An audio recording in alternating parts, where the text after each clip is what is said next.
जी, आज की छोटी सी वीडियो में मैं अपनी जो पर्सनल थिंकिंग है, मतलब थॉट्स हैं, वो आप लोगों के साथ शेयर करना चाह रहा हूँ। नॉट मस्ट कि वो आपके ऊपर अप्लाई होते हैं या आप उससे एग्री होते हैं, आप डिसएग्री भी कर सकते हैं।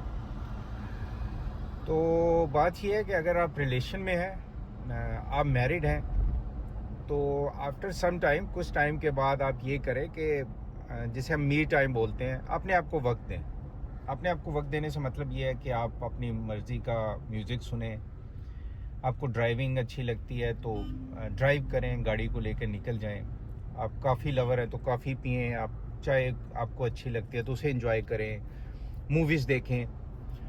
मैं ये नहीं कह रहा कि ये सारी चीज़ें आप अपने पार्टनर के साथ नहीं कर सकते या नहीं करते। ऑफ कोर्स आप करते होंगे, लेकिन जब आप अपने आप को टाइम देंगे ना, अकेले सिंगल अपनी मर्ज़ी से, तो उसका रिज़ल्ट आपको कुछ टाइम के बाद पता चलेगा।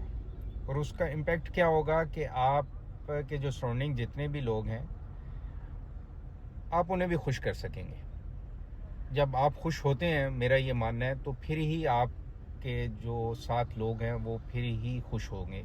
मतलब आप उन्हें फिर ही खुश कर सकते हैं।